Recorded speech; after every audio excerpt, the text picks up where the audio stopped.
Okay. So, very good morning to one and all present here. I'm Shipika, and today my team and I, charged in charge, are deeply honored to share with you the insights that we've gained on the Chevron Lost Hills solar power field. About 36 hours back, we set out to explore the vast oil fields, and after scouring through various reports and doing our research, we're excited to present to you our solution. We'll first cover the sources of the greenhouse gas emissions and impact of the installation of the solar field. This will then lead to our discussion about further reductions, and we would finally go on to explain our cost analysis. My teammate Vinay would start explaining the source of the greenhouse gas emissions. Over to you. Thank you. Next slide, please. So basically, we have to tackle scope 1 and scope 2 emissions. Scope 1 emissions are direct emissions which comes from boilers, heaters, or any process which has emissions, and indirect emissions which are scope 2 emissions, which are caused due to outsourced energy supply, like buying electricity from utilities.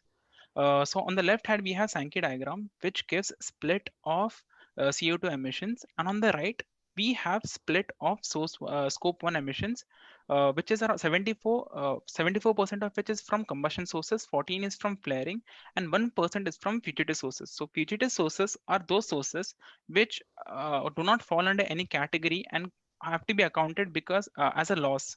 So we are going to focus more on our fugitive sources. Next slide, please.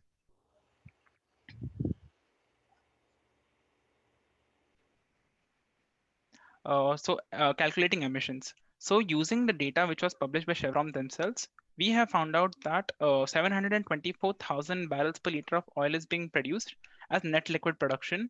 And if we add net natural gas, this figure jumps to around 929 net oil equivalent 1,000 barrels per day.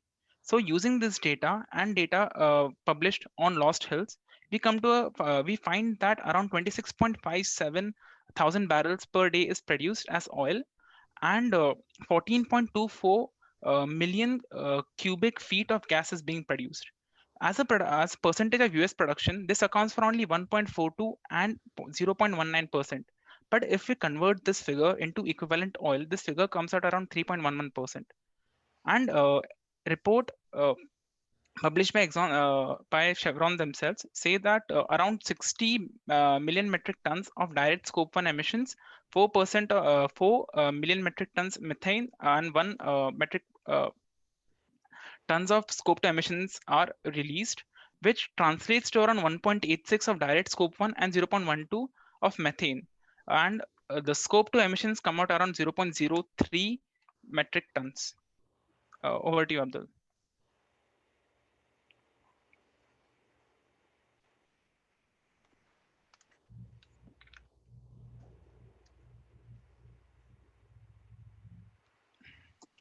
If you Vinay, you speak have in to talk earlier. about.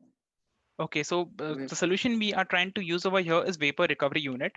So basically, vapor recovery unit is used on storage tanks where vapor uh, vapor are being prevented from entering the atmosphere by converting them into liquid.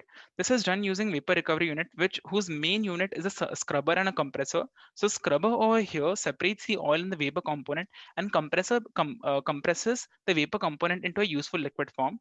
So in our calculations, we have assumed that CH4 acts like a vapor and it has to be converted into a useful form.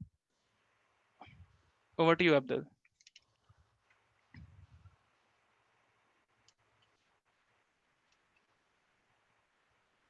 In our preliminary calculation, we have estimated the total capital outlay for the project to be around $30,215 in the year zero. By implementing this project, we will be saving around $64,114 worth of gas. You'll have to excuse me because there is an inconsistency with the data on the slide. We have calculated the NPV of the project to be 261,884 on the right hand side of the table, assuming the cost of capital to be at 10%. We further calculated the IRR for the project, that is internal rate of return, assuming two discount rates of 10% and 25%, and obtained the IRR to be 56.3%. The calculation is based on cash flows. The way we interpret this is that In present value terms, Chevron will be earning Time. Please wrap 261,800 up your last thought. by just investing 30,215 as capital in the next 5 years. The decision for IRR is pretty straightforward. If the company cost of capital is less than IRR, it is a worthy investment. Thank you. All right, thank you very much. And this begins the 5-minute Q&A with the judges. So thank you for your presentation. Since we didn't see the end of it, I don't know whether or not you were also looking at technologies that were on the, they're still in development or recently commercialized that would have a great impact. Can you name any that you looked at? Ma'am, can you repeat your question? Okay. Since you didn't finish your presentation, I don't know whether or not you were listing any additional technologies, or was it all in the vapor recovery unit? And if you did have other technologies that were either in development or recently commercialized, could you share what you were thinking there? Yes, ma'am. So basically for a solution, we were recommending vapor recovery unit, but as another solution, we were also looking for a CO2 EOR as well. Okay, thank you. Ma'am, I would like to point out another solution that we were looking for. So we actually, when we did our solar calculations, we noticed that there was some amount of extra power released, which was sent back to the grid. So we were actually looking at ways to use this extra power into our CO2 EOR. So we saw that there were few pumps that were used to push the CO2 down back into the Earth's crust. And we thought that we could use that extra power to power these pumps. So it was basically another additional thing that we saw, and Chevron is actually doing its research on it. It's the carbon storage and capture and the sequestration. So this is one of the other areas we were looking at.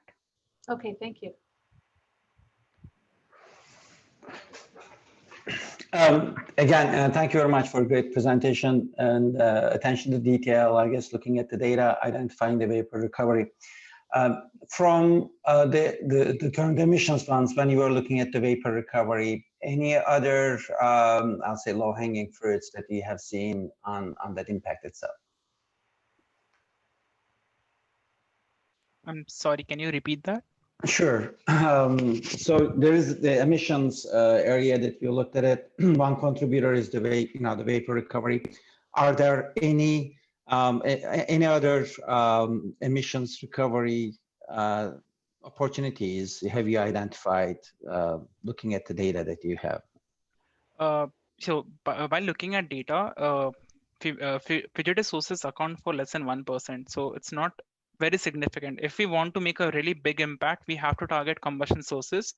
But since we don't know how Chevron is operating the plant, if it is oil operated or there is a use of electric motors somewhere, we couldn't find any way so that we could do justice to that combustion sources. But yeah, if we want to target something, it should be combustion sources. Okay. Thank you. Yeah. Mm-hmm.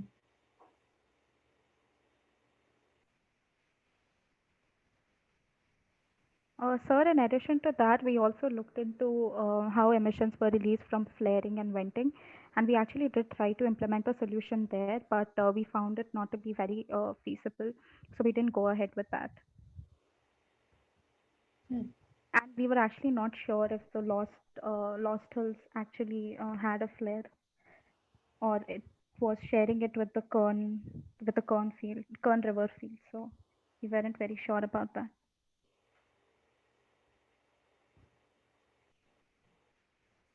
Yeah, thank you. Thank you.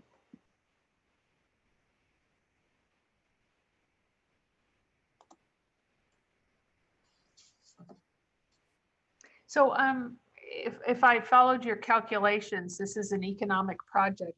What do you believe would be the inertia or the resistance or the cons to doing this? In other words, why wouldn't it be done?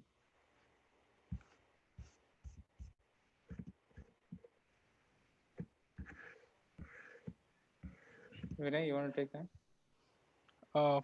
Yeah, sure. So if we don't want to implement a VRU, the first reason is that it's a big it's an investment already, and it tackles only 1% of emissions. So if we want to make if we want more significant results, we can go into preventing any leaks Time, by please wrap up your last thought. we can use like using draglands and having more efficient units instead of setting up a VRU. Yep. Okay, thank you. Thank you, ma'am. All right, thank you very much for your time. You guys may stop the screen share and leave the meeting, and we will be letting in the next team.